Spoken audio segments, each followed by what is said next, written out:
Yeah, probably. Can that chair get moved just so those folks can't see around the chair? They're asking if that chair. Yeah. Well, just because they can't see, I don't know what. Swap it out for a low chair. Yeah, maybe swap it for one of the. How about one of the light chairs with a lower back, so it's not right in. Would that be okay? Thank you. Yeah, yeah, that's good. Thanks. Thank you. Thanks. See each other again. Yeah, we can see you guys too.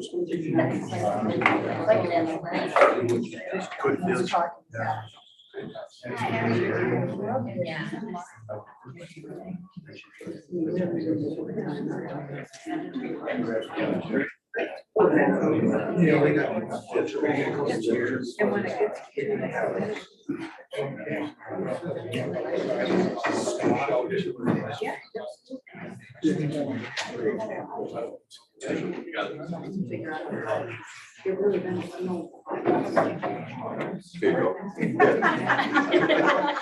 I'm going for the long ball there. and it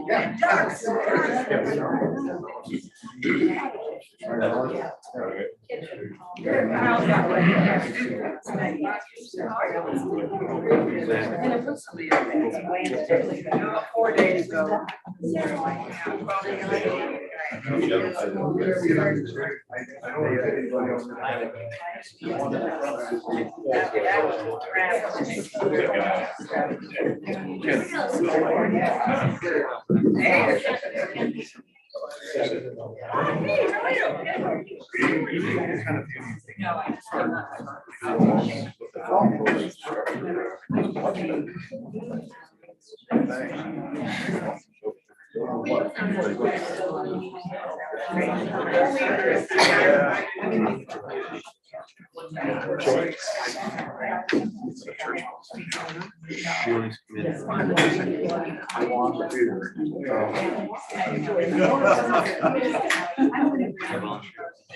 No. I'm sorry. Can you imagine? Like you're pretty sure.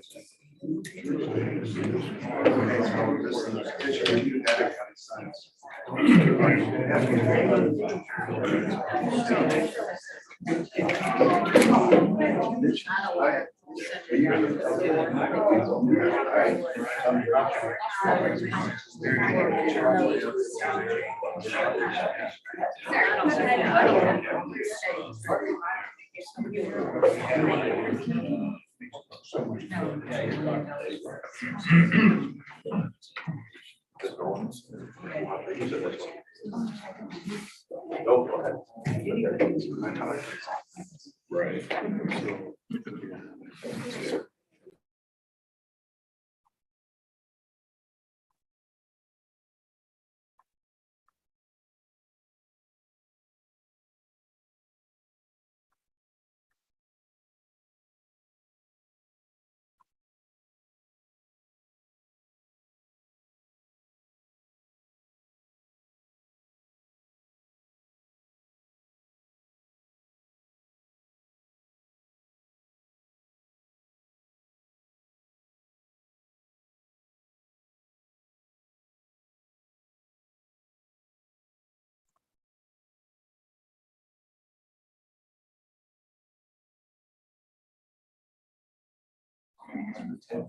There you go. Your turn.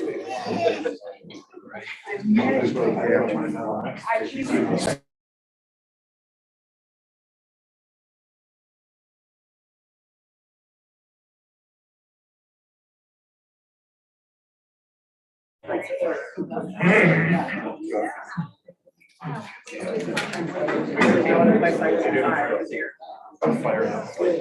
Yeah.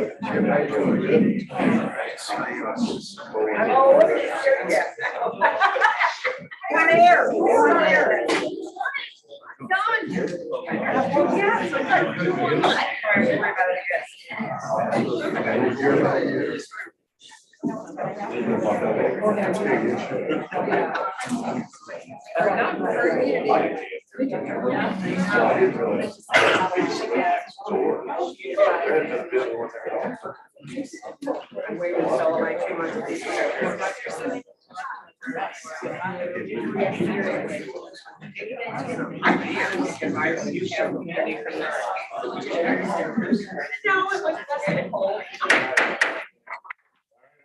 7 o'clock. I'd like to call this meeting to order. If we can all rise for the pledge of allegiance.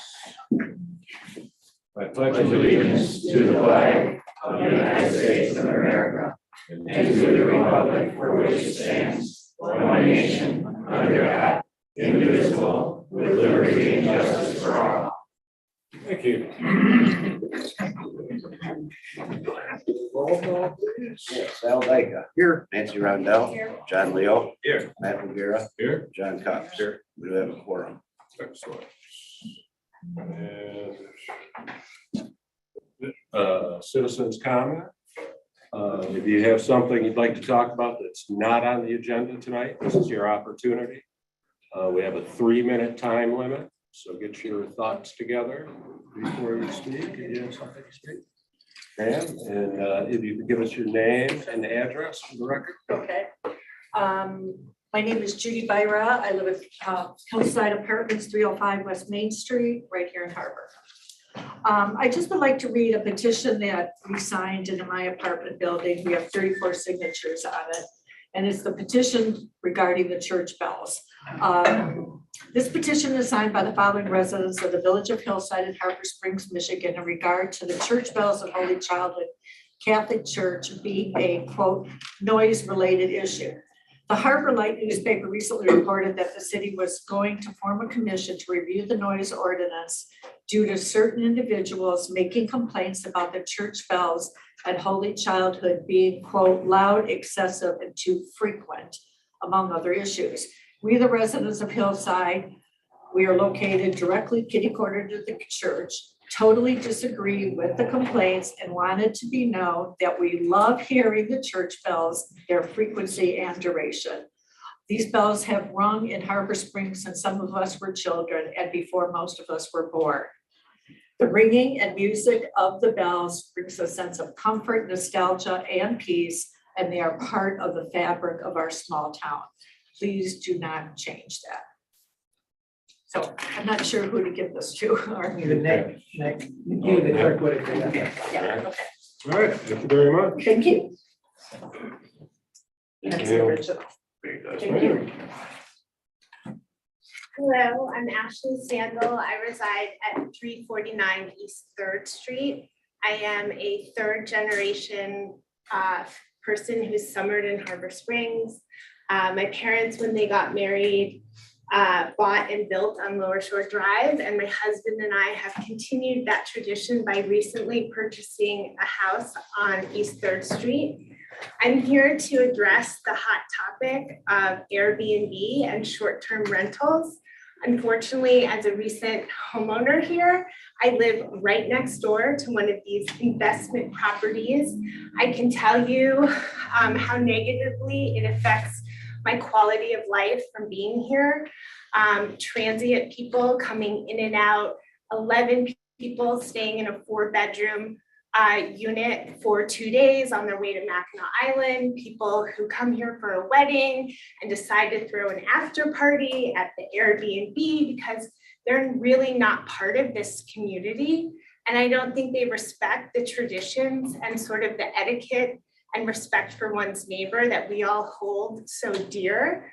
And while I've tried to address some of these issues with the owners, including alerting them when someone illegally had an animal that they weren't supposed to, because people who come here from out of town think, well, I can get away with this, who's going to tell on me? And they don't realize how close Harbor Springs is as a community.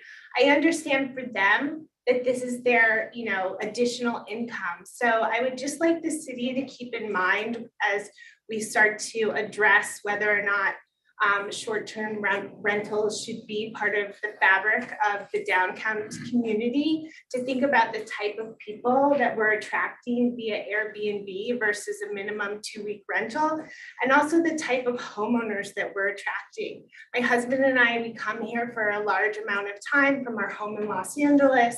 I've come here my whole life. This is very much a part of my identity, and I feel like I'm a part of this community, versus people who are just gobbling up places that come on the market to add to their Airbnb empire. And I know that we don't have a lot of places to stay. I remember the Harborside Inn, I remember the Nick Adams, and I know unfortunately that we've lost, some hotels for guests and tourists who want to visit Harbor Springs, but I'm not sure that short-term rentals through Airbnb is the right avenue to house these visitors. Thank you. Thank you. Thank you. Hi, I'm David Kwong. I'm Ashley's husband. It's my first city council meeting. I know the topic of the church bells came up at a previous meeting, and I'm sorry that I missed it. I was out of town, but I wanted to voice my opinion. Judy, I respect what you had to say. I respect tradition and nostalgia, but I, for one, would like that to start after 8 a.m. We're almost to Judd Street on 3rd, and I can still hear it. It wakes me up every morning at 6 a.m. So I just wanted to voice that opinion, everybody, which is, I'm sorry I missed it from before, but I'm yet another person that would love a reduction in the noise volume, and certainly the frequency, and most notably, the time at which the bells start ringing. Thank you. Anyone else? Just real quick, I brought Officer Josh Johnson with us on Wednesday morning, August 17th at 2:53. Josh was working and we got dispatched to a boat crash over in Bayview, where a boat had ran into the freight wall. And talking about having the right person working at the right time, Josh was working, he jumped in our patrol boat and also with a county deputy, and he responded over to that boat crash. We were the only boat in the area to go respond to this boat crash on the water. And so Josh did an outstanding job. I'm tickled that he's part of our department. And then I received this email from the Lieutenant Bush from the state police. He said, I want to pass along a thank you to the department, assist to the troopers last night as they handled the boat accident and rescue. The quick response of your department with mutual aid most likely saved the life of the boat operator. And that's all attributed to Josh. He pulled up on them next to the boat.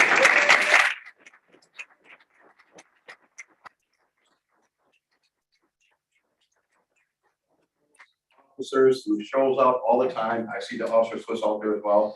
And they're two of the guys that are the glue of our department. And we have that Marine Patrol, and sometimes it's question about having 24/7 law enforcement. This happened at 3 o'clock in the morning. And if we wouldn't have had an officer on duty at 3 in the morning, especially Josh, because he's the best boat operator besides maybe Dean right now, it would have been me, it might have been a different situation, but Josh was the right person. And I just want to commend Josh for his work on that night. He did an outstanding job. So thank you.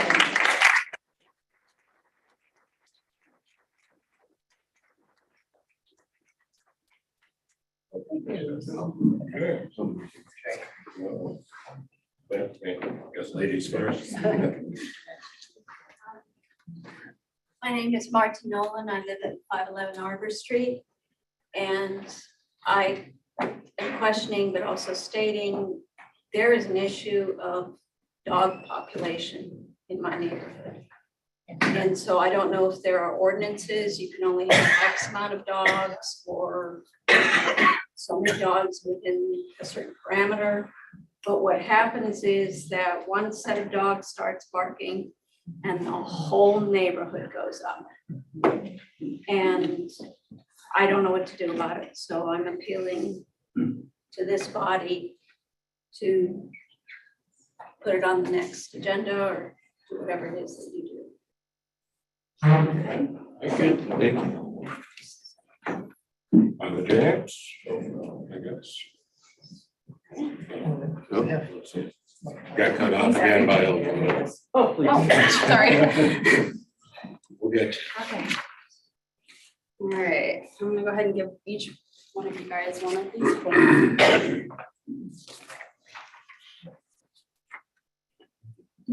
Thank you.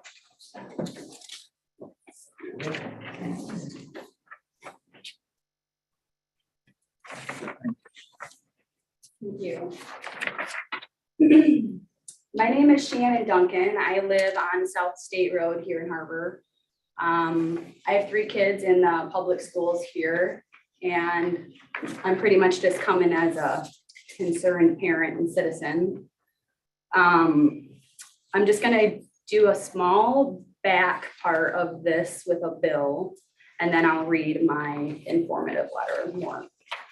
So on August 13th, 2021, so a little over a year ago, the US Court of Appeals for the DC Circuit ruled in favor of the Children's Health Defense in its landmark case against the Federal Communications Commission, which is the FCC, challenging the FCC's decision not to review its health and safety guidelines regarding 5G and wireless technology. The court's decision states that the FCC failed to provide a reasoned explanation for its determination that its current guidelines adequately protect against harmful effects of exposure to radio frequency radiation, and failed to review the extensive evidence, scientific evidence, and evidence of existing sickness that was filed with the FCC.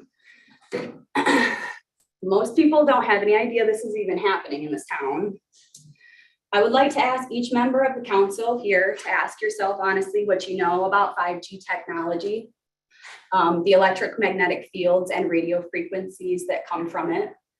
Ask yourself what you know about the types of impacts that come from microwaves, millimeter waves and what they have on living organisms, all living organisms from us to plants. Do you understand how 5G technology works and what range of millimeter waves and microwaves are possible with this type of technology? Do you know what the levels are on the high school in town here for the last 20 years in comparison to what is now being installed currently this month and set to begin being in use by October 1st? Lastly, most importantly, do you understand what the reported health side effects of 5G and radiation are? If you answered no to any of the questions, then you have to realize that the approval of 5G base station that is now going to be installed on top of our high school here in town. I don't know how many people live near the high school or any of the schools. It was approved by our public school board. It's a complete overreach and an entire public health safety that we're having in this town. And quite frankly, most people don't have any idea it's happening that I've asked, or most people have asked that I know of. And each and every one of you took an oath and are to make informed decisions to protect our community and our children in schools. This documented statement is to inform you of what is going on here in our community and that the people have not been given the proper information on this rollout or the dangers that are going to come from it. Okay, it's time to wrap it up, please. So please take your oath and personal responsibility to make the decisions to protect our communities. Thank you. Moving forward.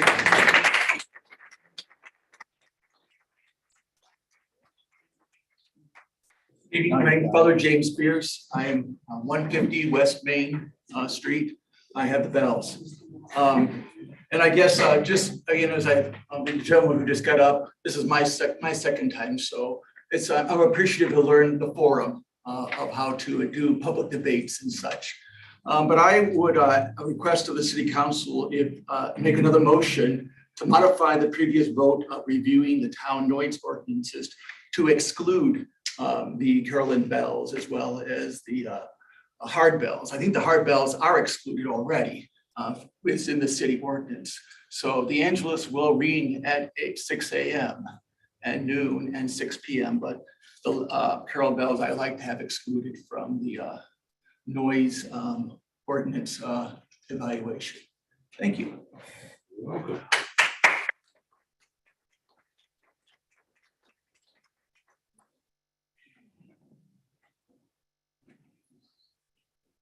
I am Tom Drury. I've been in town for a long time. I'm gonna address three issues. One is the electric transfer station that's going up by or technically possibly gonna go up by the track and field. I would relocate that to a different spot. That's on the agenda. Huh? That's on the agenda. You could have a shot at it. I'm Oh, going to have I won't be here for that program. And the other is the 5G at the school. From what I understand, they only get $5,000 a month for that, which is nothing for the budget. It means nothing. And the cost and liability effects are understated. And one lawsuit would cost your whole community a lot more than the $5,000 a month that you get from it. So that should be revisited, not just there, but in the city as well. I'm not sure if they have the 5G emitters in the street lamps, but it's very possible that they do. And those should be looked into as well. And the last is the playground. I believe it was donated and they're gonna put it in for It's on the some. agenda. You can't talk about that now. Oh, we can't talk about that now. I'm sorry. Okay. Right, why is that making thanks? All right, thanks, sir. Anyone else tonight? Yes, ma'am, come on up.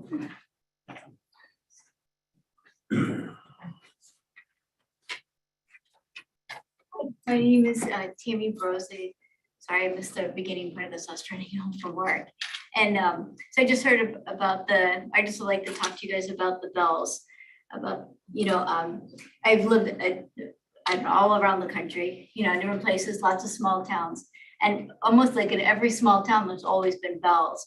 And that was a big appeal to hear, and I get it that if you're not used to it, I guess it can be a little uncomfortable, but so can when people like mow the lawn, like I have a kid who has allergies. And so when people mow the lawn, we just close the windows, or sometimes I stay up late at night working. And sure, it would be nice to sleep in, but I close the window so I don't hear it. Because I wouldn't expect to go into a new town and expect everybody else to change everything about the town. Because for me or for my kid, and so, unfortunately, I missed part of that. I missed what everyone was saying, so I don't really know what everyone was saying. But I think the church bells are it's so nice. It's like, it's a sign of like small town America. And that's what we want in Harbor Springs, isn't it? We've lived down here now since 2016. We can hear the bells in Petoskey from St. Francis, and we can hear them in here from Holy Childhood. So I'm not sure, like I said, sorry, I don't have anything prepared, but the bells are they're just really amazing. They're classic for small town America. And isn't that what we kind of want Harbor Springs to still be? The nice part of what we know America is, So it's just really special. We just can't expect everybody else to change everything. And I get it. It's uncomfortable for a moment, but there are other things that we can do to quiet, like close our windows for like mowing the lawn, That's just one of many examples. For people who work night shift, are we going to tell landscapers they're not allowed to work? Or maybe everybody should just use those little hand manual lawn mowers back. I have one of those, so it's not noisy. So, but it's just unrealistic, I think, and just to have everybody change everything, because those bells, I guess, have been here for 200 years or something, they're saying. And they're just magical. They really capture part of small town America. So absolutely, please reconsider wherever you guys are standing about this. Don't take the bells away. Thank you. Thank you. Thank you. Anyone else? Once, twice, thrice. Anyone on the computer?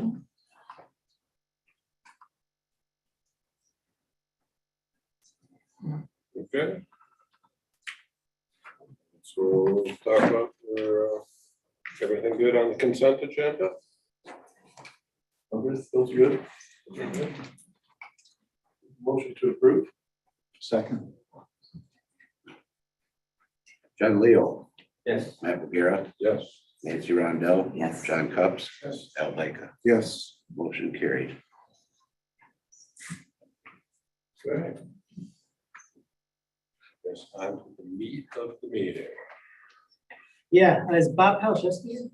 Is he?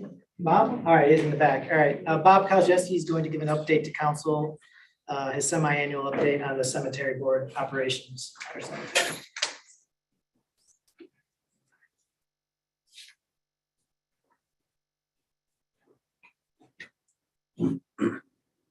I did not realize there were going to be so many people here for my report.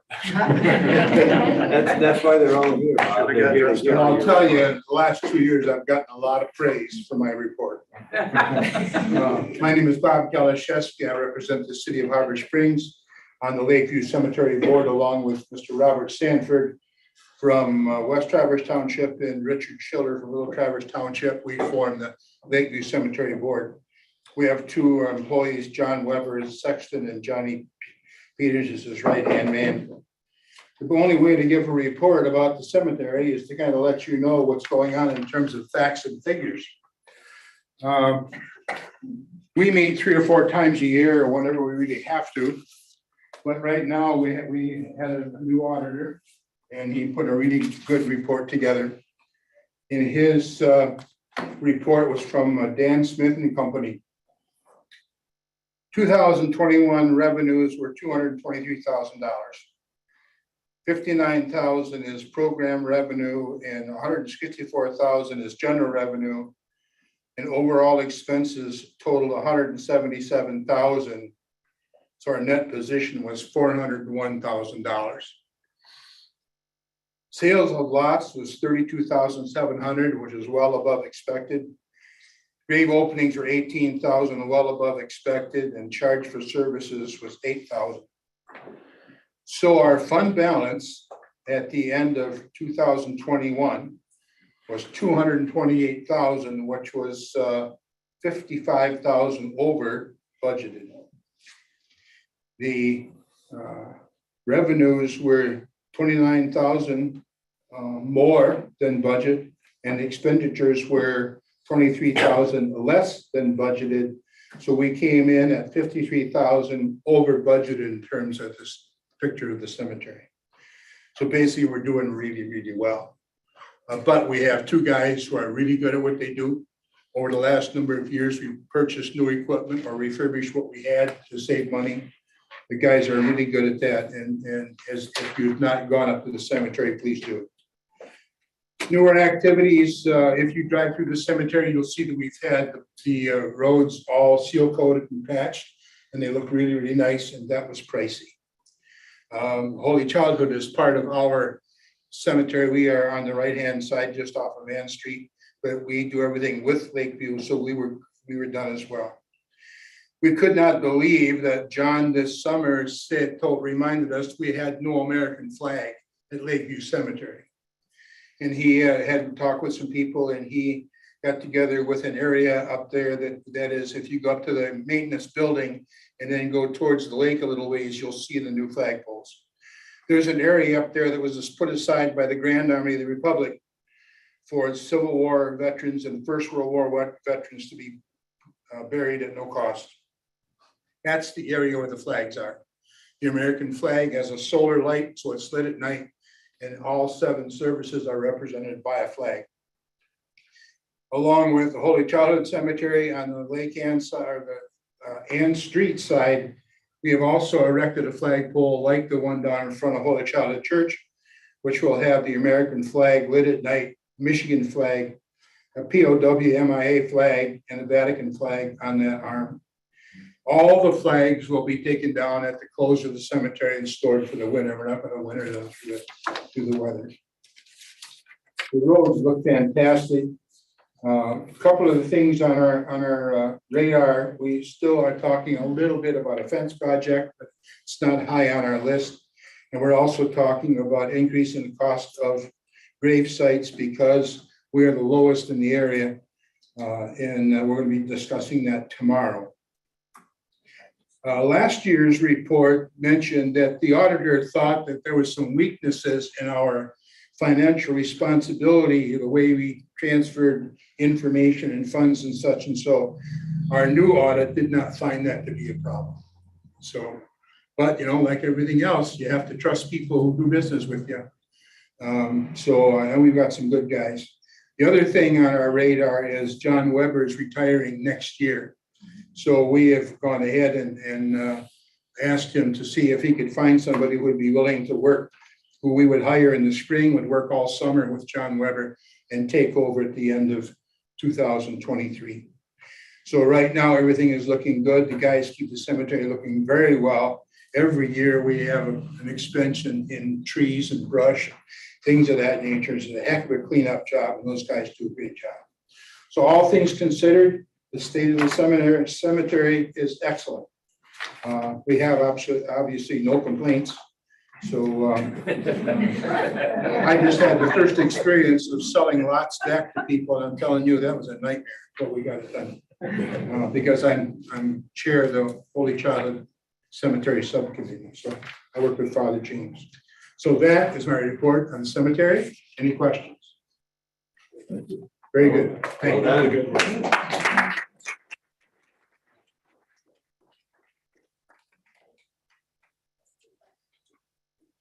All right, I have 3 substation screening examples. Last council meeting, council wanted to see some examples of other substation screening. We have one from Traverse City that is in your packet that is walled on all 4 sides, but there's no ceiling on it. Then we have a partial vegetation from Marshall, and then I did send council our substation screening on Clayton Road. That was not in this packet, but I took some pictures of that, just to give you an example of what the different screening could look like. And then council, I guess my recommendation is to just give the staff to go ahead to bring you back a analysis of the different sites and whatever different sites you want us to look at. I can tell you the 2 sites that have come up here are the ones here by City Hall at Deer Park and the one on Lake Road. We've also been looking at some private property. Of course, that would entail a lot of different steps to acquire that property, but I don't know if it's feasible, but that would be the next step in this process. So pictures, this one's in Traverse City. There's a few shots of it. It's basically downtown. There is a storefront in front of it, and then the substation's there. This is a one that's lightly vegetated, and you have the one in your packet that's from the cities that's pretty much fully vegetated. And this is not necessarily the size that ours would be. These are just examples that we have. The screening is what we were looking for. Can you show the images of the fully screened? Don't have it on this computer. Okay. Yeah. But maybe one of you do, in your email? Yeah. If they give you the puck, then you can put it on. Well, I just think it's important if we're talking about different alternatives, if this is easy to connect. Yeah, because that Clayton Road Yeah. screens pretty well. Yeah. HDMI. Actually, I don't, this is probably it. I don't. This is 12. I do. No, yeah. Else got HDMI? I don't know if this is an I Apple. do. I don't know. No, you don't. You do. You have HDMI. Someone has HDMI. Yeah. Else got All right, can you get your email? Pardon Can you me? get your email? Yeah. Looks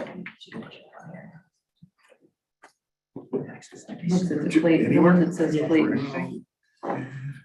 Like, yeah.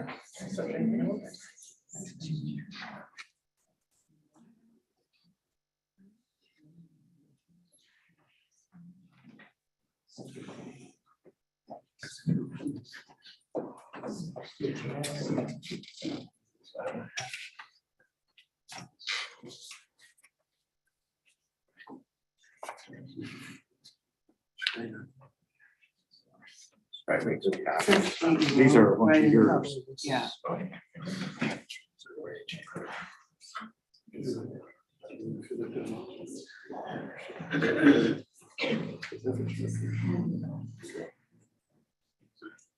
Yeah, it says Clayton Road in the title. For mine, it says Clayton Road.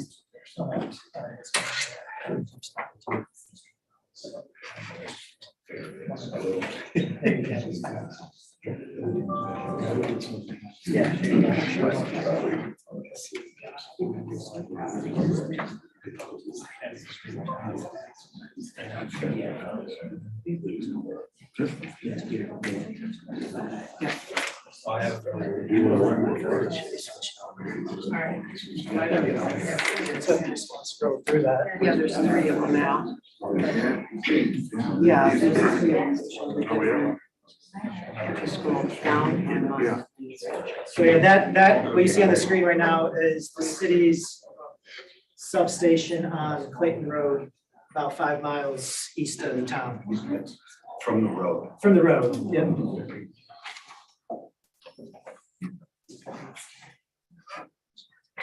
But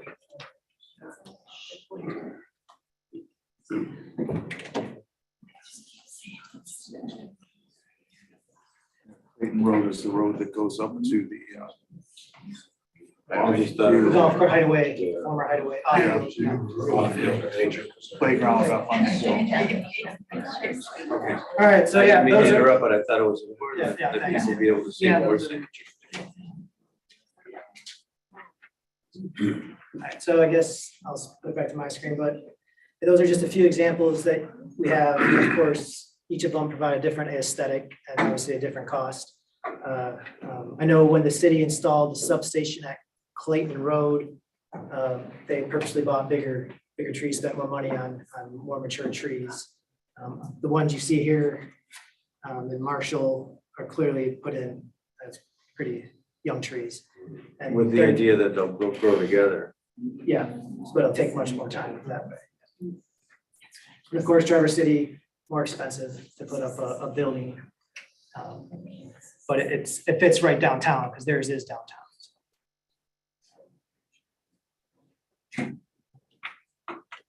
Seems like that would be really an expensive alternative. Building costs up here. It's pretty though. It's nice, yeah, if you could do it. What is it like? If we put it next to the police station, that might be an alternative to look at, so to blend in with the buildings here.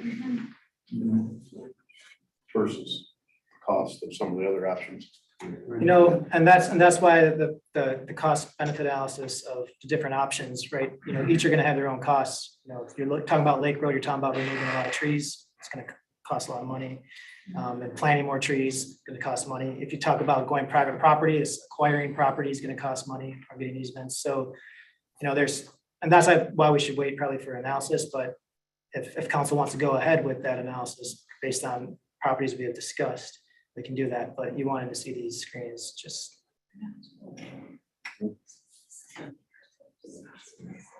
Probably move ahead with the analysis in the 2 locations that we have. Do you want to look at the private property or? The reason we went with looking at some private parcels is because they are really close to our. But the ones up on On White, White, yeah, there's some private property off of White. Yeah, where the power comes in. And that's not a for sure thing, I mean, but We haven't approached the property. we do have some easements there already to access our infrastructure off of one property off of White Road. I'd like to see those included. At least one of them, yeah, to get an idea. Well, I agree. I think it would be worth a call to the property owners to see if they're even interested. No. If they're just not interested, then they fall off the list. Yeah, then we can make up our mind and be going in the right direction. Well, obviously, cost is a factor. I mean, whatever we decide. So I don't think we really can decide without having a pretty good idea of what the different costs are in different places. And I think that would make it easier for other folks too, to look at the different options. And it's a responsible thing to do, you know. So, I mean, obviously, the brick building would be, for me, make a lot of sense. If we could put it in the center of the load, but hide it completely, that would be great. I have no idea what that'll cost, but I think we should look at it. Mayor, you want to get public comment? Not really.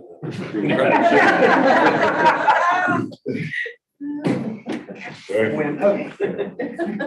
Mr. Everest. Yeah, thank you. Chip Everest at 4 Beach Drive. I've got a question really. Is the brick building in Traverse City, Does it have a roof? No, it's. I Okay, so think- when you're coming down the hill, and you look down, you're still seeing the big infrastructure of the substation. Would that be Not correct? much, Maybe. maybe. You're looking down and you can see it. Maybe, hard to say, can't predict the future at this point. You could visually, you could get some artists to actually look down and see what it would look like. You could have an artist rendering and you could definitely tell whether you can see it or not. Can you see the football stadium Yes. when you're driving the town? Yeah. No, you can't. I can barely see the scoreboard, and I rubberneck on a Friday night just to see it. Yeah. Without getting in a wreck, you can't see it. So they don't have roofs. It would. They don't have a it roof, wouldn't so have you roofs. still have the noise issue. You still have the site, as far as I'm concerned, I disagree with you. You still have the site issue. You still have, you're right next to the nature park. We've paid to have it moved in the past. Why would we ever do that again? You know, I mean, that's my, you know what I'm playing on this. Thanks. Thanks. Sir? I'm Ted Thomas. I spoke at the last meeting. I've been involved as a director and an officer of the League of Wisconsin Landowners, of which we have 22 cottages in the city limits of Harbor Springs. I'm still a little bit confused about the necessity of this. I don't think that that's been explained as to how important it is. Any idea as to what the cost would be, whether it's a building, whether it's out in the open like the one on Clayton? I think that should be resolved. I don't think there's been any discussion as to the environmental impact, if there is one. Is it all in the clear that that isn't going to affect anybody or any of the houses or anything nearby? I'd have to say that of the pictures that I'm looking at up there, that the one of the building, if there were one that was constructed similar to this building or the police station, it's all part of a complex in the city that I would not think would really be disturbing to anybody. Even if it didn't have a roof, it'd be difficult to understand that there's something going on inside, because you don't really see it very often unless you're up at the top looking over the side of the hill. The other three pictures I think they showed in black and white of the area up on Clayton Road look more like the road than the structure. I've been up there and I took some pictures of it, and it's pretty ugly. And there's towers and there's a wire fence that goes around it, and it's strictly a commercial structure. So I don't think that the pictures are really indicating much today, because a building like this, I would think, would be beyond any budget that anybody has figured for this installation. And I also think that the picture of the Clayton Road area would let people think it looks pretty good. Well, if you're buzzing by at 50 miles an hour and looking at the road and don't look over to the right, that could well be correct.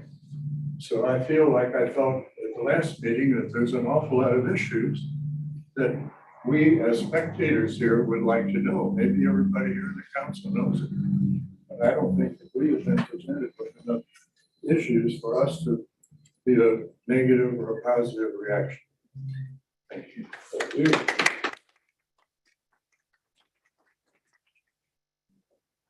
Anything else? Sir? Yeah, I'm Henry Cannon at 9 Beach. The station itself seems to be a use that needs to be in an industrial area. Just zoning wise, I don't understand how you put that station in a area that is residential and even commercial for that standpoint. It would seem to me it should be in an industrial area. That's its use. Whether or not you have to find some extra ground or annex ground, I'm not sure, but it just doesn't seem to be a use that should fit into an area where we have businesses or people living. That's number one. Number two is this being funded by the city? Or is this a grant? Funded by the city. This is so it's going to be in the city's budget in the next year or so, whenever it comes up. I think it's 5 years out. Okay, so everybody be able to review that. Right. And as far as the screening here, I don't know how tall you're going to have to go from M19, 119 to block a view of that.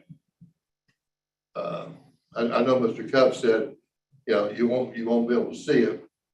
Because you have to, turn your head around, but I do think when you're climbing up that hill, you can't see the stadium necessarily because it's up against the wall, but this is gonna be back towards the town hall buildings, which really are very pleasant to look at when you're coming into town. I remember Doan saying something about, Lake Street is an area where it's an entrance and it's really beautiful. Let's don't destroy it.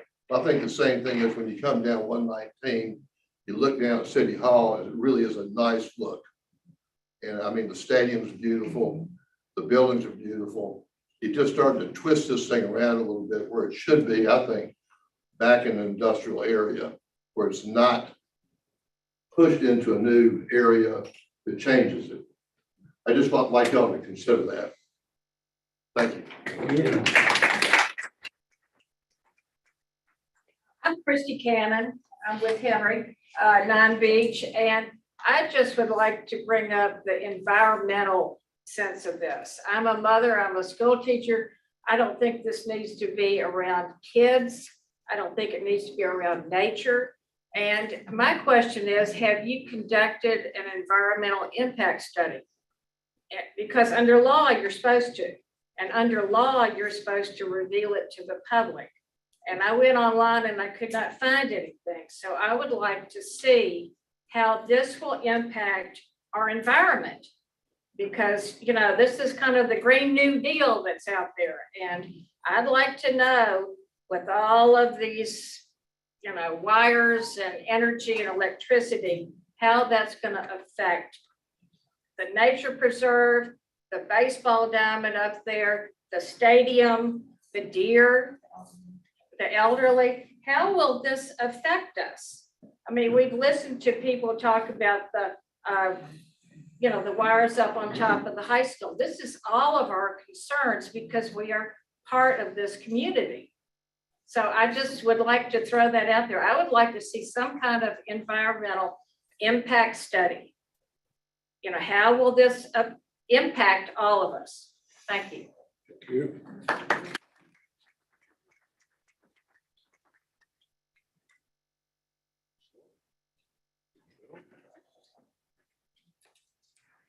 I'm Bill Riesenbeck. I live at 2832 East Lake Road, up in Harbor Springs, right across from one of the proposed sites.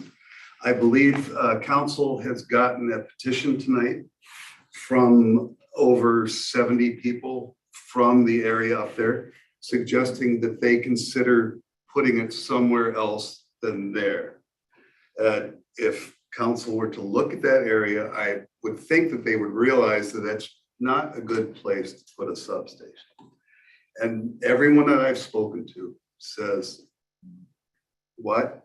They're confused that this would even be considered put up there.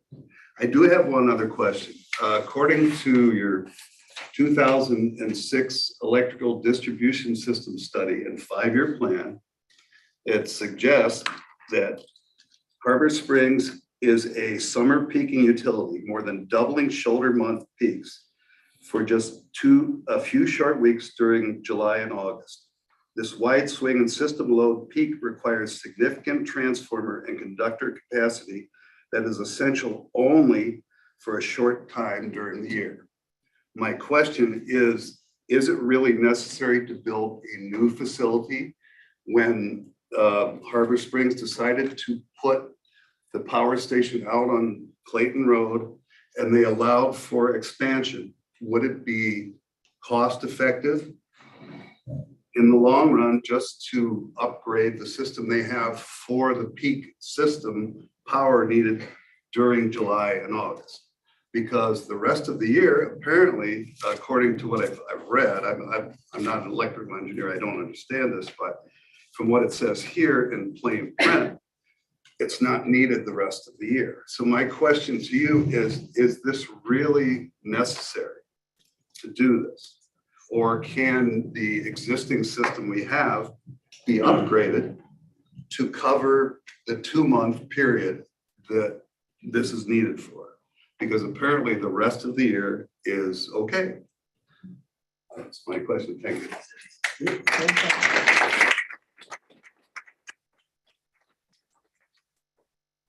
I'm Susan Reynolds on Highland Road. Has it been determined whether the lot that is down adjacent to the parking lot to the stadium, is it large enough? I measured it and I was told it had to be at least 100 by 70, and that lot is over 100 by 70. There's not a lot over, but it's over. It's about 20 feet over each way. And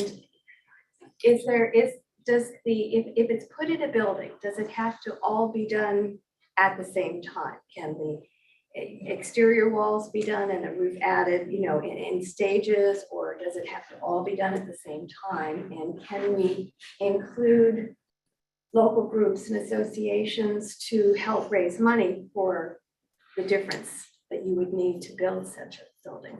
And would that also contain a lot of the things that people are worried about as far as health effects on people? If it's enclosed, does that lower that problem? Thank you.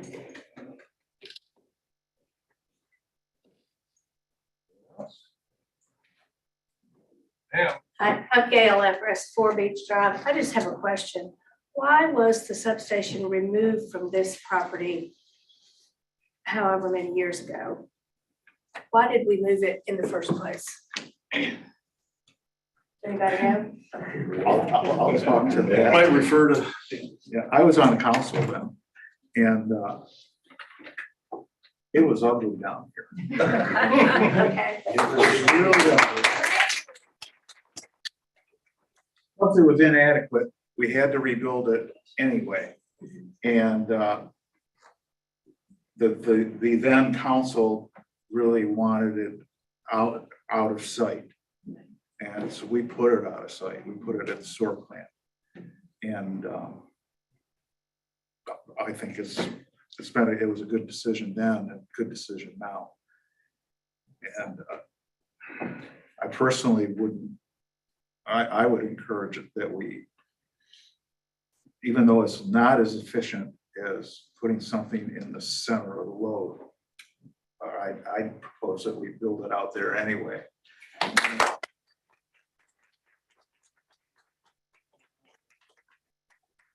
And pay the extra dollars, because this town typically pays money for the views, and this would just be another one. It keeps us pretty. I think that it's worth looking at that. Thank you so much. Thank you.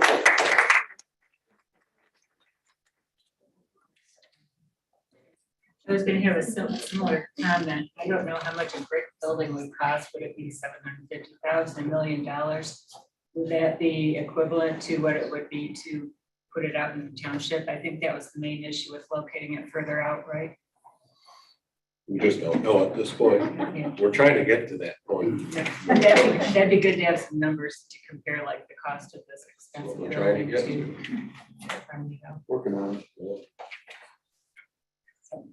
Hi, Ann Karis, 10 Beach Drive. Is there any, so someone asked the question about why is this necessary right now? And the other question that Mr. Thomas talked about is if we're I think it's a good idea to look at adding on to the existing facility. And if that's true, can we just add it into the sites that you guys are going to look at and cost out? Is that possible? The engineer that does this for a living says it should be in the center of the load. And sadly, the center of the load is where you're standing. And what was your other question? Well, they kind of probably answered both. It said the existing one that we wanted, that Mr. Thomas talked about adding to. Yeah, I think it's too far away. It's too far away. That's why it has to be moved. Okay. Homes aren't getting smaller. Yeah, there's more electrical demand. And if you look at the homes that are built now, they have huge boxes outside of, with the power coming in. A typical home in Harbor Springs, or an older home in Harbor Springs, has a 20 amp circuit. And the newer homes have 200 amp circuits. So we're trying to keep up with the way people are building and the way people consume electricity. You know, everyone's got, everything plugs into the wall. Electric Car plugs cars into the wall. are a big issue. Electric lawnmowers so that there's no noise. The wave of the future. Sadly. Yes, Maggie? So I understand the way of the future, everybody's going down the electrical path, but there's also a lot of innovation that's taking place with hydrogen cars and so forth, because everybody talks about the electrical cars. I do believe that you almost need to have another engineer present about keeping it where it is versus just listening to one viewpoint, because they're trying to sell us to go down and do a whole new transformer station. I would just like to see another viewpoint of keeping it there and seeing what the data is. And that would be my- I mean, I just think that we just need to balance this and have another viewpoint on this before we make a major decision, because maybe this grid is gonna be obsolete in 5 years, 10 years. Things are changing so fast. I mean, Starlinks right now, you can get an internet service without being connected to cable or what we have currently at all 7 continents right now. Things are moving so fast, and I just believe there's other ways to look at this.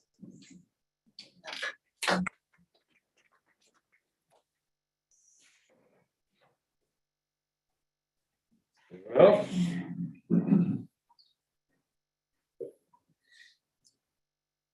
Okay, do we want to add any additional spots, or are we happy with our 3 that we have now? We've been through enough iterations. I think we need to take a couple of finalists and move forward. Or we'll never get the information. I mean, the common thread here is we need more information. Right. Is the study that was done online, is it available to the public? I can put it. Because there's a lot of the questions that were asked here, both history and technology are in that report. It was part of our capital improvements plan from 2022, but I can separate it from that and put it. Well, given the interest Well, and that'll the answer a lot of concern, questions here. I think we need to highlight it online and give easy access to it. And the environmental effects. Whatever study has been done would be part of that study. Right. So if after reviewing that and getting the data that we need to make any decision, so there's we need the data, we need to move forward, and I think those are the 2 sites that we should look at. Here, next to the police department and up on the track. And possibly some private property. Possibly. It's worth a call, but talk about cost increase. But I think we have to have. We should ask. Right. For It doesn't everyone hurt to to ask. see the difference. Yeah, I'd like to see, those extra numbers, a Right. couple more scenarios than everything, 3. If we're gonna be looking at it. I guess it's the analysis for 3 sites. I'd like to see the analysis for more sites. Is it even possible to add on at Clayton? I mean, I don't know that. I know they don't recommend it, and I understand completely why. But obviously, we're getting a lot of questions about that. Is that even a possibility? So there's something you can add on to the substation at Clayton Road. But then you have to spend several $1 million in upgrading all of our main lines throughout town to be able to carry that voltage, and you'll still have voltage drop. So it's gonna be a lot more money to do that and still have the voltage drop and still have some concerns of losing power. So Still gonna have- Area is Kiwanis Park ever get considered? Was that brought up? can't use Kiwanis Park. Yeah. It's part How's that? It's a park. It's supposed to The be used for ground, parks. the ground around it? It's supposed to be used for park purposes only. It has a deed or an easement restriction on it. But So there's also difficulties getting that, cost. the power lines across to Lake Street, which will then have to increase. We'll have to have either bury the lines, which would be. Again, a lot of this has been considered. So I would suggest that we move forward with those 3 sites. Let's get the information that we need. Let's publish the report and highlight it so people can actually get to it. And then maybe at a future meeting, have the engineer that did the study come back. Because I have interpretations of what it is, but that's not my area of expertise. He can answer these questions with authority.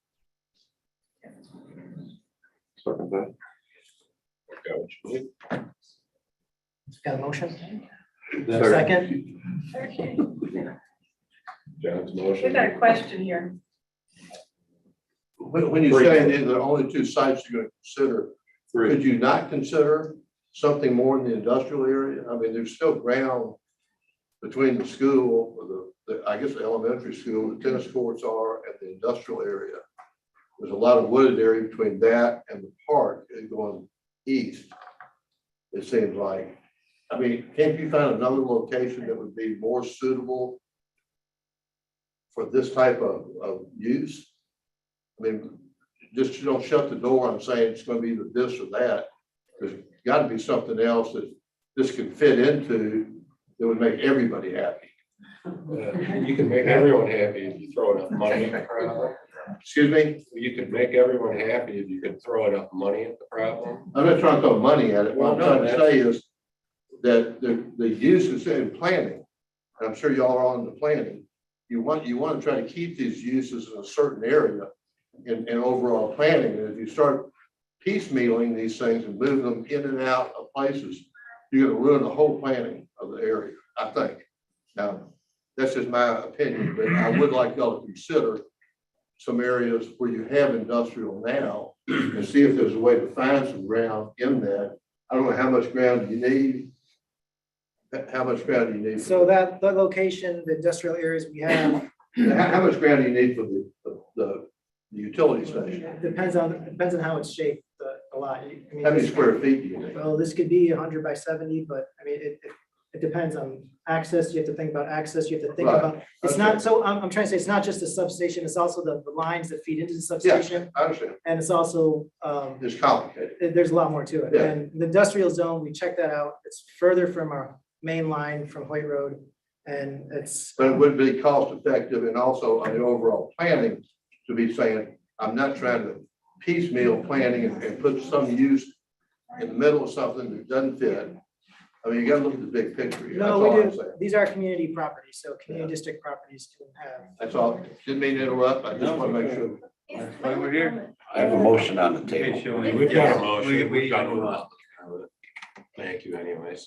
So are we gonna amend the motion, or the motion I have right now is to have staff find further information on the Deer Park location, Lake Road, and possibly a land purchase? Correct, Motion and a second. and include the costs behind the station, the screening, both a designed green shield and a building, so that we actually have some facts that we can look at. Roll call, Nancy Rondell. Yes. John Cups. Yes. John Leo. Yes. Michael Guerra. Yes. Now Dyke. No. Motion carried.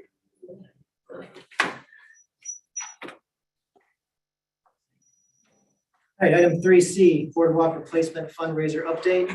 As you know, we started a fundraiser earlier this year to raise money to replace and to replace the boardwalk. The goal is to raise $600,000. I said I'd come to council with a September update. We are at $145,000 with our fundraising effort. So it makes it impossible to bid out right now. We would hope we could try to get something bid out by the end of fall to try to get on the schedule for next year.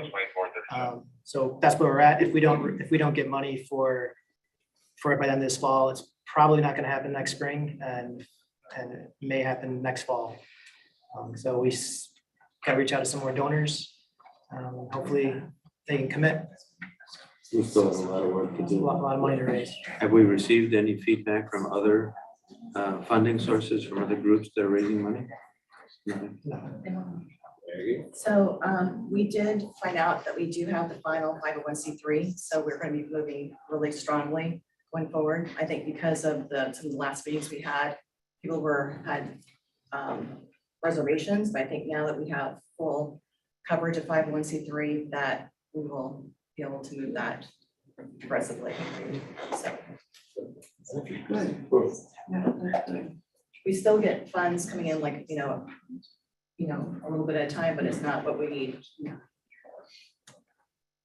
Keep on trying. Yeah, well, I think this is make a big difference, that we have two ways to push it strongly. Where does the Dave McPherson, where's that $600,000 figure come from? Is that somebody's estimate? If that been jobbed out to see who would do it for what amount of money? A couple years ago. Well, actually, we had our engineer estimate early this spring was an estimate, and then we actually went out to bid for the Boardwalk platform, which we expected would come back at $50,000, and the bid came back at $150,000, 3 times unexpected. So right now, we're even expecting that this $600,000 might be a little low, given, unless there's a change in the market. So, and this is just again for the western portion. So yeah, our engineer broke that out. We bid it out, and the variable pricing, cost of inflation, et cetera, has moved just the platform replacement alone 3 times the cost than we anticipated. So. And we only got one bid?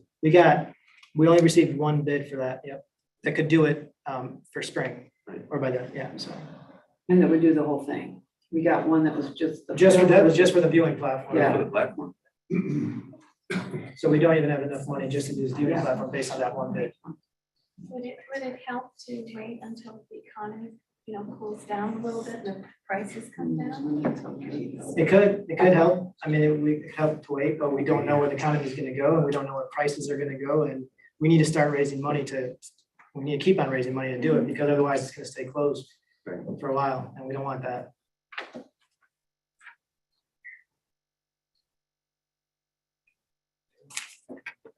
Else on the boardwalk?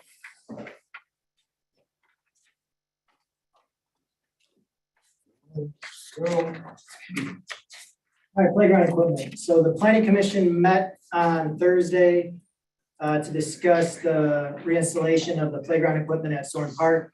They tabled the decision or the request to the next planning commission meeting, which is on October 20th, I believe, and they asked to see more details from staff, and also I believe they wanted to see some 3D renderings and visuals of locations or potential configuration and positioning of the playground equipment. I think council has a few options, given that we're the applicant to this. One is that council can authorize general fund money, or if someone's willing to donate money, which I know some people may be willing to donate money to look at and study further detail different locations at the park, and produce those 3D visuals. Council, or we can have, the second option is have staff just alter some details on our existing plan, switching around some of the position of the equipment, maybe reorienting some of it, and continue forward with our application and have the planning commission decide on that application that we have right now. Staff can install the playground equipment now, but I don't think that that's a good idea. It could bring a legal challenge against the city, which could become costly. And another option is council can withdraw our application, delay or cancel the reinstallation, and have a policy discussion of whether or not we want playground equipment at that park. Right now, as far as staff, our direction is there's been a playground equipment at Zorn Park Beach, and the direction has been to keep it there. So there has been a policy discussion about that, but I recommend number 2, give staff some more time to do a little more detail. We'll go to the planning commission with some change details, meet some of the planning commission's requests and see what the planning commission says to some of those modifications.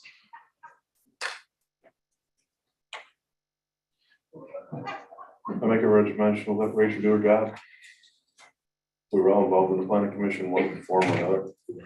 Let her do her job. I think I know council already spoke to this a couple weeks ago and said that it really isn't a council decision to make. It is, a staff decision, how they handle it. In my estimation, clearly states that it isn't a council decision. It's not a policy decision. So I don't really think council needs to have a part in it. I think it's parks and staff that need to deal with it. That's pretty clear in the zoning code of where that responsibility lies. So that's what I think. Yeah, let's let staff take another run at it. Are we taking comments, please? Not at this time, no. Then go through the process, see what the planning commission says. If we need to, or feel it in the ZBA. Make a council decision at that point. But does it even need to go to planning commission again? I mean, that would be my question. That would be up to staff and parks to decide if that's the right way to handle that. Because it isn't a council decision Right. at all. So that could be something they could explore. Right. I think it's best to go through the process in case we get into some legal troubles after the fact. And I guess I'd put that in staff and parks hands. If it's their decision to make how to handle it, then it really doesn't take direction from council. It's not a policy. It's a way that we make, it's how something's getting done. Yeah, the policy decision would be if council decide that they don't want They don't playground want equipment playground, at that's a that different- location, then that's a use policy, a use That's a use decision. Yeah, I don't think we need to debate it here anymore. No, I think we have someone who runs the boards, the Parks and Rec. We have staff that we trust to do this. I think it should go back to them and let them determine what they think is appropriate. And my opinion is that we needed more input in the planning process. And it should send it all back to those guys, and say start over. Well, that would be if they choose to take it to planning again. If the staff and Parks Department choose to take it to planning again, I don't even think that's a council decision at this point. That's really. I'm not suggesting we What take they it to should do. planning again. Yeah, I think it needs to go back down to The parks and staff. Rachel's right, board and Dana's, yeah, and let them let them figure it out. look at it again, Yeah. knowing that there's a lot of people in town that are upset Right. about the Right. decision that's made. Right, That's what I think is the right thing to do. I think we're all saying the same thing. Same thing. Rachel do her job. Are we allowed to ask questions? Everybody don't want to hear anymore. I think we probably have to listen to them one more Probably. time. That's disappointing to hear. Well, I mean, my question to you would be why? I haven't opened the floor yet. I thought you said you had to listen to me. Well, eventually, yes. We're still talking up here, right? So do we want to make a motion on this? I don't know that a motion is needed at this point. is Well, it? If we're to just go gonna- ahead with the second option. Make a You need a motion that we motion go for second that. option, let You Rachel don't do need it. it, but if it's consensus here. But again, what gets. I'll just back make a now motion, gets make it back to simple. staff. We go with option 2, let Rachel do her job, Rachel and staff. I'll second that. Alika, No. so the second, we're just saying to put it back to staff and parks. Is that Yes. correct? Let's That's what go number 2 is? to staff, Right, Staff, and okay. let them do their process. Yes, yes, Anthony Rondell, yes. Matt O'Gara, Yes. John Cops, Yes. John Leo, Yes.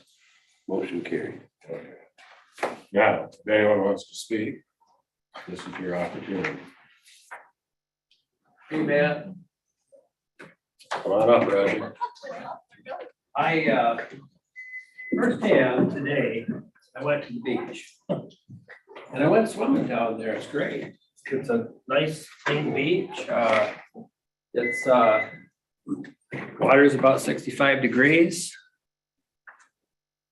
What I noticed swimming was the wall where this playground's gonna go. Seems kind of dangerous.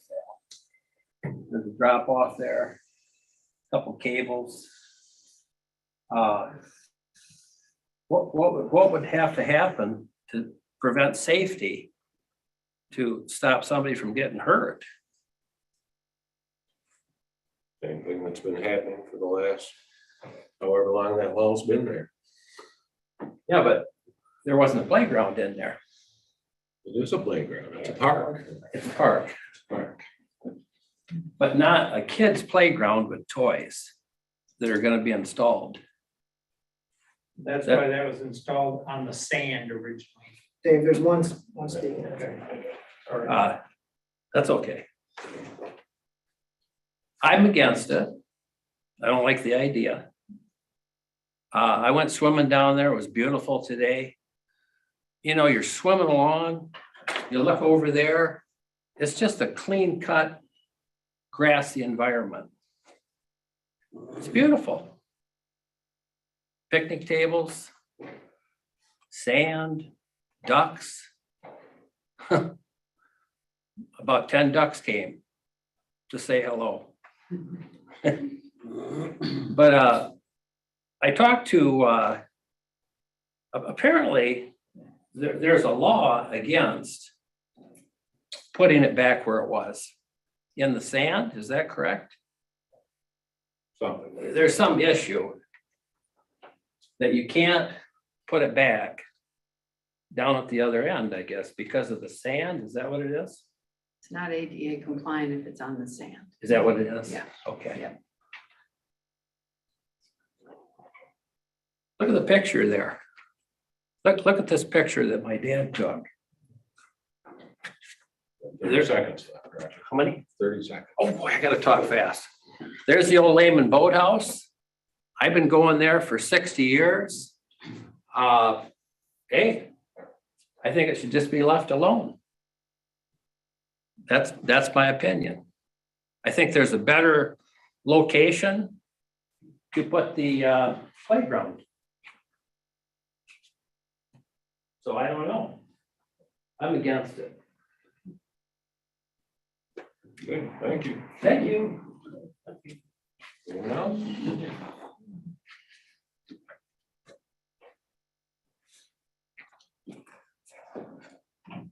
My name is Patrick Kenny and I live at 134 Bay Street. My wife and I were 26 years old the year we were married. We bought that green property. We raised our 4 children there. We've played on the playground. We've witnessed for the last 35 years the usage of that park. We've had a bird's eye view of how many people and where they congregate and under what shade trees they go to picnic and throw a frisbee and toss a baseball and be with the generations of family. And the area where the playground is proposed to go is in the very heart of that playground, of that park, where most people congregate of all ages. We've been asking what other considerations for other areas of Lower Zorn Park have been taken under consideration. We have not received any information on any other location other than it was looked at, but there's been no public minutes or recordings or evidence of any drawings, of any measurements, of any cost analysis. The city manager has said that he's relied upon his staff and on experts, 2 experts, both out of town, both who I have spoken to personally. Both have stated that they were not asked to consider any other location in Lower Zorn Park. There was no study done. There was no measurements taken. There was no cost analysis. They were only told and asked to look at one specific location, the original location, right in the heart of the grassy area.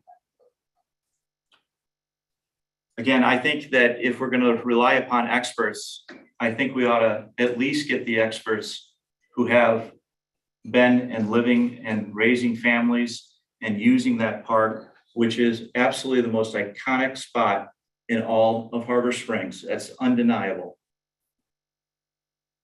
I'm not against playgrounds.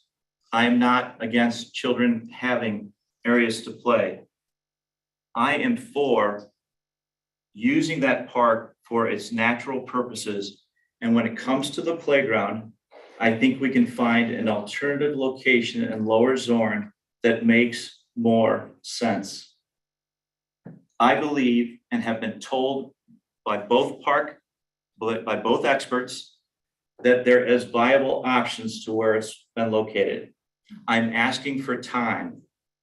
I'm asking for you to look at the opportunity to provide time to evaluate these options. And when we talk about, the question I wanted to ask, Matt, was if the city council. Time's up. Okay, I'm gonna finish my statement. Time is up, Mr. Kenny. Mr. Matt, you allowed the other people to extend their time. I think it's only fair. My 15 comment is to the seconds. city council.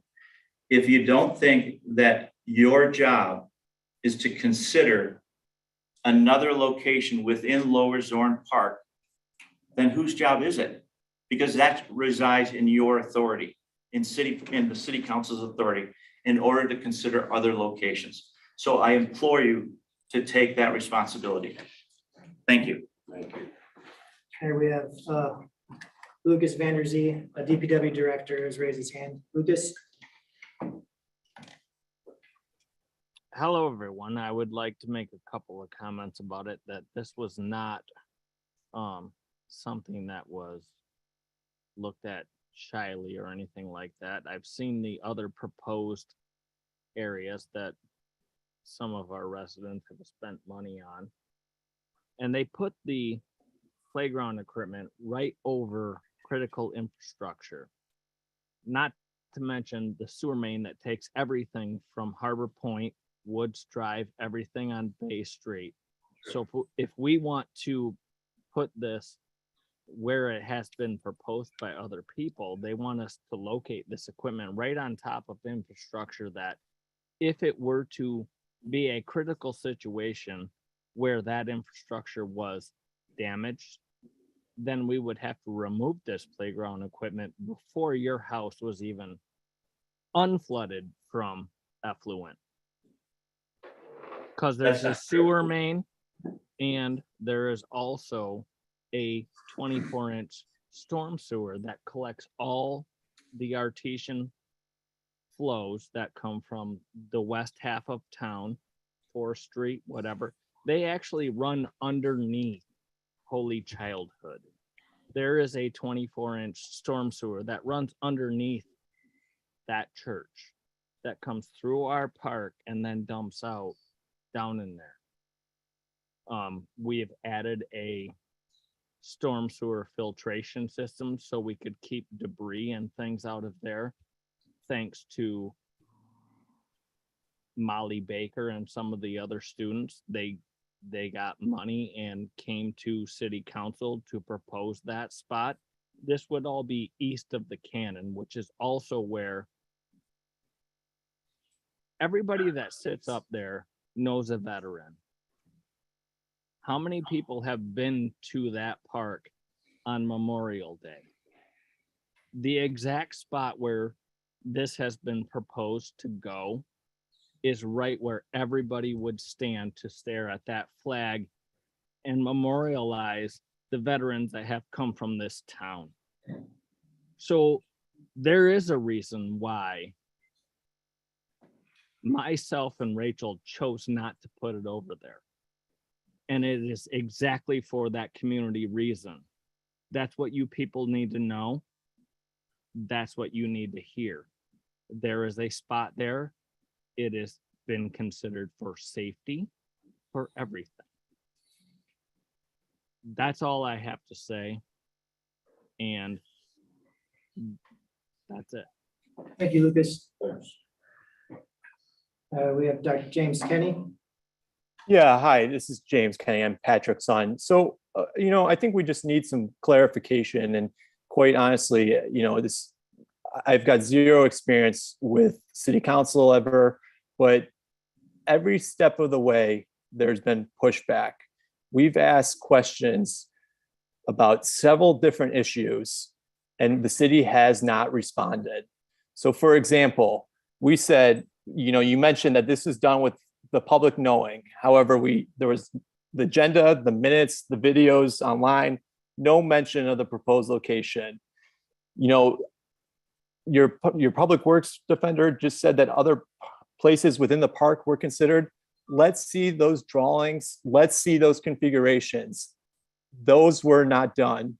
No one has ever been able to show those to us. You know, on the August 26th meeting, you mentioned that this was a decision that should be made by the staff. Many of the city council members agreed. Victor, then you said, let's go to the planning commission. Now you're saying, well, now we're not going to listen to the planning commission. And so what is it? You know, the rules of the game keep changing here. And quite frankly, you know, that's not acceptable.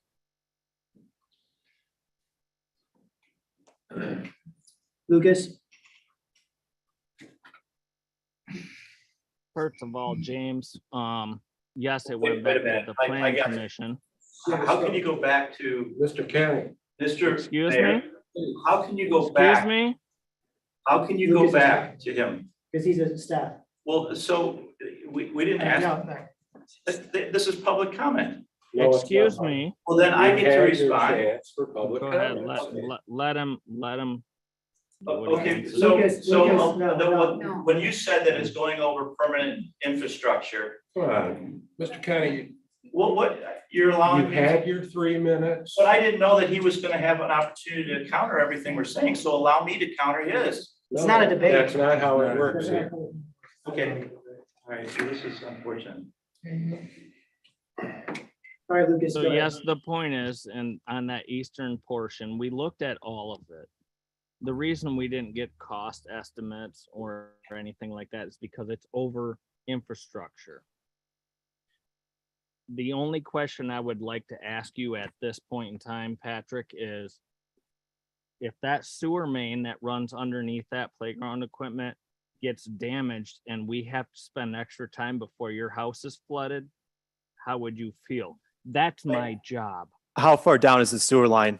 Well, first of all, he asked me the question, I'm gonna respond to it. Thank you very much for asking me the question, so I have an opportunity to The respond. point is, it's right across the No, front. you asked me a question, sir. The Answer the infrastructure, question and be there is, brief, please. I'm sorry? Answer the question and be brief. You're saying there's infrastructure, but there's been no study to the public that shows how the playground could coexist with the infrastructure that is below it. The sewer line that has been that we have seen would not come into play with the equipment as it's been outlined. So there's been no explanation or no transparency as to what that infrastructure is and where it runs, how deep it is, to what directions it goes, or how the playground equipment could go around and be accommodating to that various pipeline that you're referring to. And I would ask a question back to you. When was the last time you ever dug up that pipeline to any great extent that would have a problematic effect to some playground equipment that was off to the side or away from it in some manner? Well, to that one, we haven't dug that one up because it's in good shape because we actually monitor those things and we maintain those sewer lines. You should maybe talk to some of the other people on East Bay Street when that sewer line collapsed and maybe see what that effect had on them. Thank you, Lucas. May I make a comment, please? I don't know how to do the hand thing. This is Maureen Kenny. I'm married to Patrick. I'm in healthcare, so this city politics is all very new to me. As Patrick said, we've been residents there for 35 years, and this is like eye-opening to me. I'm listening to the whole thing about the substation and the power and everything like that. It's the same thing. We could have just dropped the playground situation into it. There was no preparation. We see something from Traverse City. We see something from Clayton Street. We see some trees. Again, there was no information given to anybody tonight to make a conscious decision. So once again, you table it again for more information. And that's the exact same thing that has happened with this playground. Everybody's giving us different information. You know, Rachel says we were given $6,000 through the Petoskey Foundation, and this was the easiest and cheapest way to get it done. And then Lucas says, no, we've looked at all these other options and the costs. So I'm just like concerned how this all happens. And if you guys can educate me on city politics, that's probably the best thing to go, because everything's all over the map for me as a healthcare provider.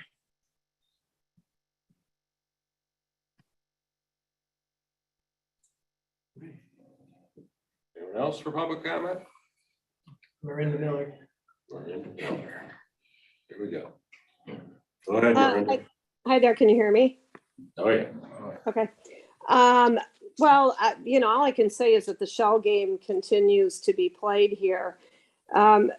This whole thing just keeps moving around. We'll try to do it here. We'll try to do this. Now this is a reason we can't do this, and so on and so on. You've heard the whole scenario all night long. Has it that the blowback that has come from this, first of all, even the thought that you're trying to put almost 3,000 square feet in the middle of a park, now maybe we'll reduce it, now we can, now we can't. This goes back to the paid parking, even when that was tried to be pushed on us. If we had not given the pushback and the blowback for this park as we did for paid parking, you guys were extending the paid parking all the way down Bay Street, all the way down to Henke Street, West Bay Street. So right now, theoretically, we could have a 3,000 urban blight playground in the middle, which would just basically take our park away, and a parking kiosk and parking meters and paid parking lining the streets in just 6 short months. This is not Harbor Springs. Has it maybe crossed your minds that this park does not work for this agenda, the green space? You're trying to jam a jigsaw puzzle piece into a picture of the American flag that belongs in the Soviet flag. You know, maybe this just isn't where it's supposed to go. Start listening. It's costing money. Are you going to tell me through the landscape architects that we have not blown through the $6,000 that the Mary Claire Reynolds Joyce Foundation was given to us? We have to be over budget, and something tells me it's going to end up being on the taxpayers to do this. You're forcing an agenda that nobody wants, and it just doesn't work here. That's it. Hello, can I make a comment? Again. Hi, Betsy Saul, 7 Woods Drive. One question is really, that I've been wondering about, is this equipment ADA approved? It's only about 50 years old. And speaking to my children and thinking of them on it, it was unsafe a long time ago. Just asking the question, has anybody looked into that?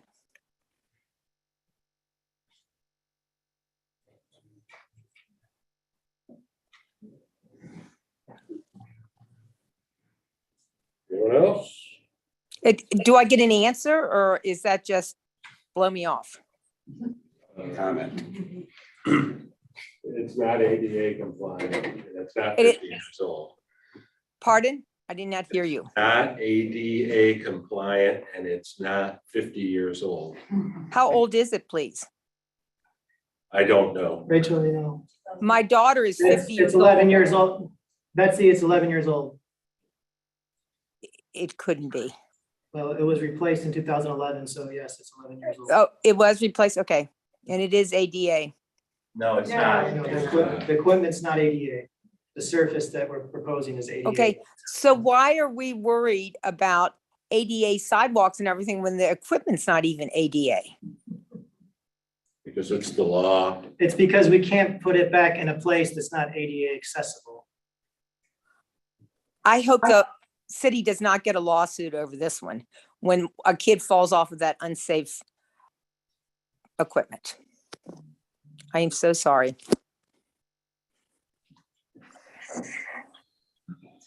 We have someone else, Mr. Schrader. Thank you. I'd like to make just a couple of brief comments, please. I and my wife reside at 138 West Bay Street, which is directly across the street from the park. That's the stone house. We've been there for 34 years or so, and we are summer residents only. We have looked out on the park. We have witnessed the activities there, and the location that has been proposed in the middle of the park, all it's going to do is to create congestion. all the activities, the general public activities, the car show, the art show, coastal crawl, Memorial Day, and probably a couple of other ones that I can't remember right now, are all negatively affected by that position. Keep in mind that the playscape is single use for a single part of the community.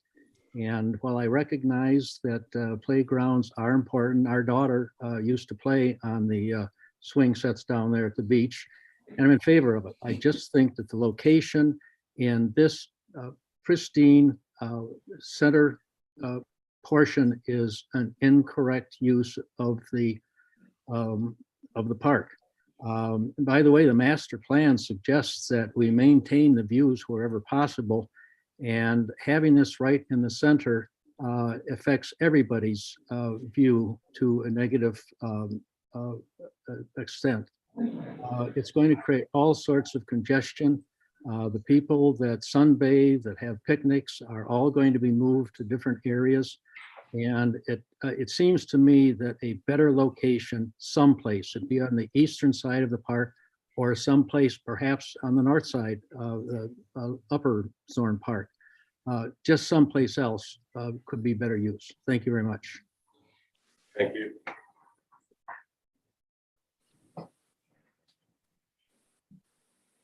Another comment. I'm Sarah McLean. I live at 50 Washington Court. I have 3 young children, and we're really looking forward to a park being somewhere below the bluff for us to use, and we will use it year round. And I know a lot of the comments that have been made are in particular to summer. So just kind of keeping that frame of reference in mind is looking forward to something that's being used for all seasons. Thank you. My name is Judy Becker again, 305 West Main Street. And I use the beach a lot in the summer with my grandkids and a lot of nieces and nephews who come to visit me. And I can tell you that I don't recall them ever using the playground equipment at the beach when I was there. It was all about the water, making sand castles. And as I'm thinking back on it, I don't really remember anybody using that equipment. And I just was at the beach last week, I went swimming, and I love the openness now of our beach, but that equipment gone, it just opens it up and it looks so much nicer. So, and I agree with the gentleman who talked about it taken away from our art, the art festival, the car festival. That space looks so beautiful. And I mean, I love playground equipment, but I would not reinstall it. Unless, has anybody done a study to see, maybe just sat down there for a day in the summer and see how many kids may even use it? They're all in the water building sandcastles. I just don't see the use. Thank you.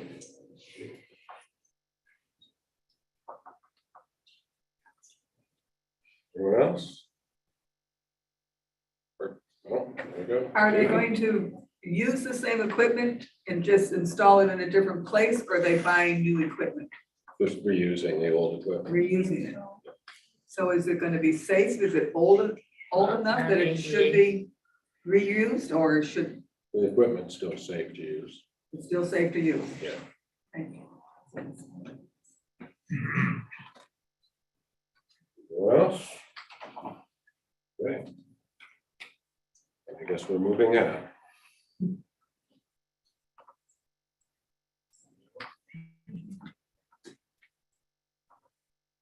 All right, boards and commissions.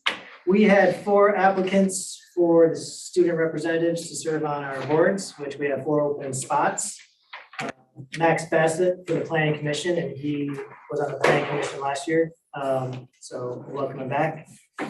Jackson Breckenfield for the tree advisory board, Jackson Deegan for the parks and recreation board, and Ella Ruddy for the downtown development authority. So if council wants to make, you're okay with that, to make that motion to approve them to serve on the board? I would make that motion. Second. Who seconded it? Okay, I have a motion and a second. Nancy Rondell. Yes. Al Dyka. Yep. John Cups. Yep. Matt Bogira. Yes. John Leo. Yes. Motion carried. All right, the second is we Council agreed to form a noise control committee that would consist of city manager, city attorney, police chief, one council member, and 3 members of the public.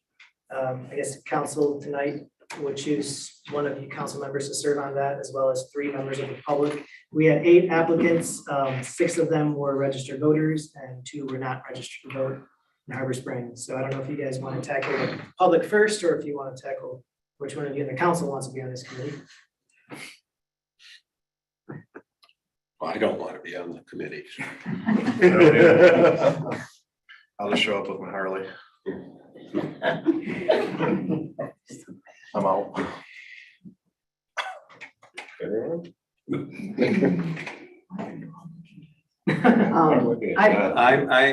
I would be glad to participate, given that I am a parishioner in Holy Childhood. If no one objects to that or sees it as a potential conflict, that would be okay to help out. Because that is a conflict then. A process of elimination. Well, my term is too. It makes more sense to put somebody on. That's, Maybe your turn. but it makes more sense to have it consistent. I mean, It does. If everyone is okay with that, I'm glad to know. I'm okay with it. Everyone okay with John being on the noise committee? If you want to fight me for it, Al, that's okay. I won't be here. So we have John Leo will be our council member, and I guess we've got our 8 other candidates. In the past, we've kind of, everyone gets to pick 3, whoever gets the most votes. If that's fine, you want to do it like Fine with that? me. I think that's.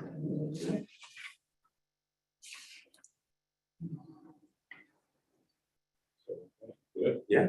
I guess I'll go first then. I'll try Scott Riemann.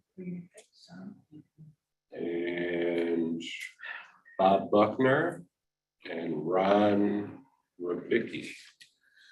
Be my 3 choices.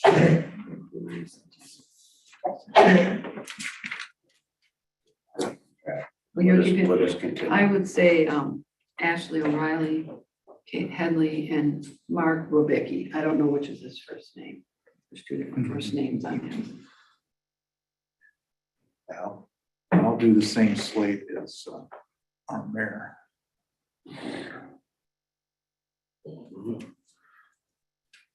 Councilman Leo, Scott Raymond, Ashley O'Reilly, and Bob Buckner. Councilman Cups, Scott, Ashley, and Ron.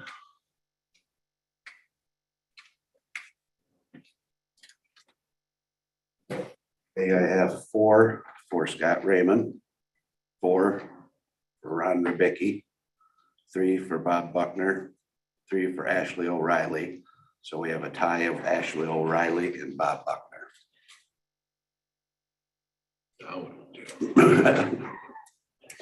alternate on or no? I don't think an alternate.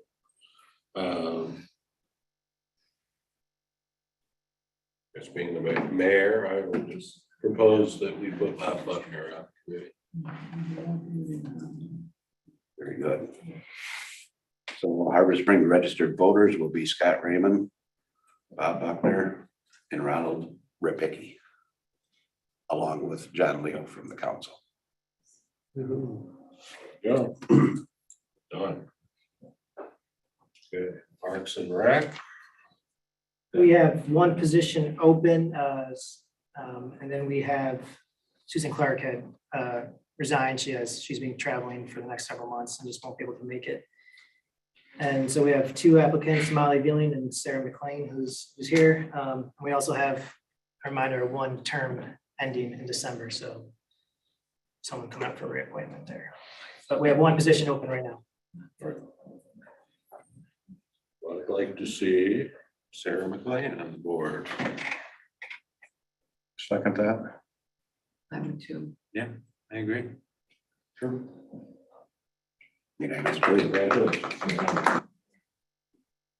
Forward to. And then the DDA, we have one vacancy, 2 registered voters, Eric Winsma and Sarah Eschelbrenner. We also had applicant Miranda Fisher, who's not a Harbor Springs registered voter. And I spoke with Tim Knapp, who chairs the DDA, and he's had conversations with the 2 ladies. I don't think he was able to reach Eric, but he was very impressed with Sarah. So I'd like to nominate Sarah for the position. It's your, that's your call. Yeah. My call completely? Yeah. Oh, feel powerful. Sarah's my pick. Great. So we got all the boards squared away. Just as a reminder, at the end of 2022, we have several terms expiring. We have 1 DDA member, 7 planning commission members, board of review, zoning board. We have 1 and 2 on parks board. So like last year, all these positions will be up for reappointment, but people from the public will be able to apply and council will decide whether or not to reappoint the existing ones or add new members. So we'll probably put those applications out there, or call for applications out in November. I'll be losing my planning commission seat. Yeah. And I'd like to be appointed to the planning commission if that fits you, so please consider it. That would be a good pick.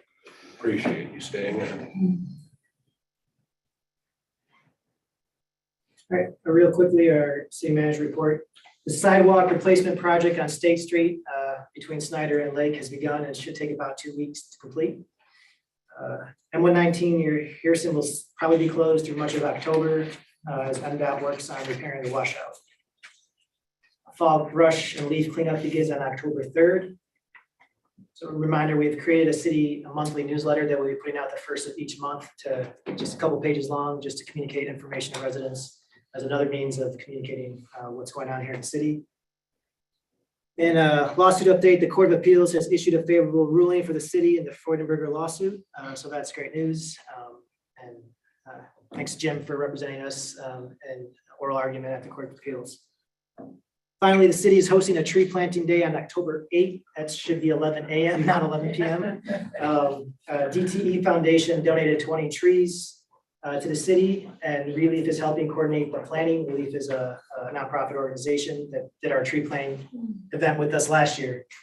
So these trees are coming with gator bags. So we are seeking volunteers to help plant those trees. It's no expense to the city other than the work we do to plant the trees with the volunteers. So it's great. We will meet at City Hall at 11 a.m. On Saturday, October 8th. As a reminder, also Oktoberfest is on October 1st from 11 a.m. to 2 p.m. So it's Fall Fest, actually. That's the official name, right, Rachel? Fall Fest, 11 a.m. to 2 p.m. We also need some volunteers to help with that if anyone's interested.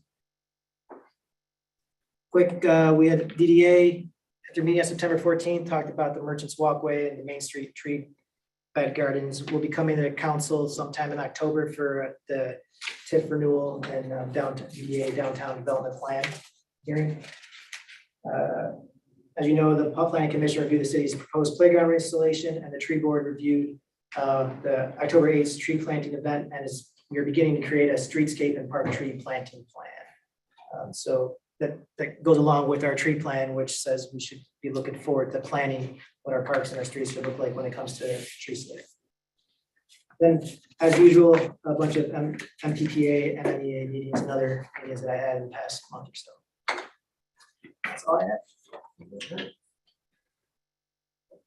Just real quick, I forgot that recommendation of the noise ordinance and noise committee, we got the signs that we're gonna put up for the motorcycles, they'll be up tonight, so I'll put them up later. So people recommended we get signs. We purchased them, the city did, and they'll be going up tonight. You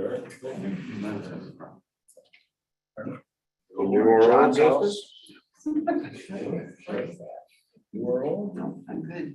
Very good. I got hustle. This meeting's adjourned. Thank you all for coming.